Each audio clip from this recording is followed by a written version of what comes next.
ನಮಸ್ಕಾರ, welcome back to my channel. ಈ ವಿಡಿಯೋದಲ್ಲಿ ಸುಬ್ರಹ್ಮಣ್ಯ ಸ್ವಾಮಿಯ ಸ್ವರೂಪ ಮಾಲೆಯನ್ನು ತಿಳಿದುಕೊಳ್ಳೋಣ. ಶಿವಶಕ್ತಿಯರ ಪುತ್ರನಾದ ಸುಬ್ರಹ್ಮಣ್ಯನನ್ನು ಕಾರ್ತಿಕೇಯ, ಆರ್ಮುಗ, ಸ್ವಾಮಿನಾಥ, ಮುರುಗ, ಕುಮಾರ, ಸ್ಕಂದ, ಷಣ್ಮುಖ ಹೀಗೆ ಹಲವಾರು ಹೆಸರುಗಳಿಂದ ಆರಾಧಿಸಲ್ಪಡುತ್ತಾನೆ.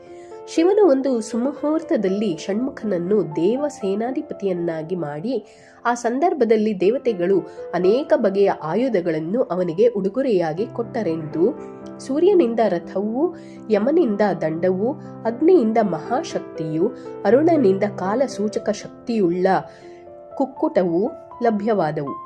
ಕುಕ್ಕುಟವು ಅವನ ಧ್ವಜದ ಚಿಹ್ನೆಯಾಯಿತು ಹಾಗೂ ನವಿಲು ಅವನ ವಾಹನವಾಯಿತು. ಪಾರ್ವತಿಯು ಶಿವನ ತ್ರಿಶೂಲಕ್ಕೆ ಸಮನಾದ ತನ್ನ ಶಕ್ತ್ಯಾಯುಧವನ್ನು ಕಾರ್ತಿಕೇಯನಿಗೆ ಕೊಟ್ಟಳು.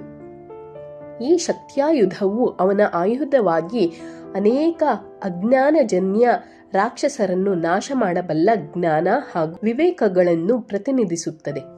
ನವಿಲು ಅವನ ವಾಹನ. ತನ್ನ ಕಾಲೊಂದರಿಂದ ಸರ್ಪದೊಂದಿಗೆ ಸೆಣಸುತ್ತಿರುವ ಹಾಗೆ ಚಿತ್ರಿಸಲಾಗಿದೆ. ಸರ್ಪವೇ ಕಾಲ, ಅದನ್ನು ಕೊಲ್ಲುವ ನವಿಲೇ ಕಾಲಾತೀತ.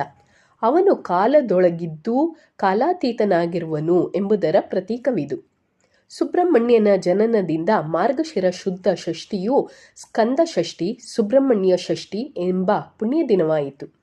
ಈ ದಿನ ಸುಬ್ರಹ್ಮಣ್ಯನು ಸರ್ಪದ ರೂಪದಲ್ಲಿ ದರ್ಶನ ಕೊಡುತ್ತಾನೆ ಎಂದು ಹೇಳಲಾಗುತ್ತದೆ. ಸುಬ್ರಹ್ಮಣ್ಯನನ್ನು ಈ ಶುಭ ದಿನದಂದು ಪೂಜಿಸುವುದರಿಂದ ಅನೇಕ ವ್ಯಾಧಿಗಳು ನಶಿಸಿ ಆಯುರಾರೋಗ್ಯ ಐಶ್ವರ್ಯ ಸಂಪನ್ನರಾಗುತ್ತಾರೆ. ಈ ವಿಡಿಯೋ ನಿಮಗೆ ಇಷ್ಟವಾಗಿದ್ದಲ್ಲಿ ಲೈಕ್, ಶೇರ್, ಕಮೆಂಟ್ ಹಾಗೂ ಸಬ್ಸ್ಕ್ರೈಬ್ ಮಾಡುವುದನ್ನು ಮರೆಯಬೇಡಿ. ಧನ್ಯವಾದಗಳು.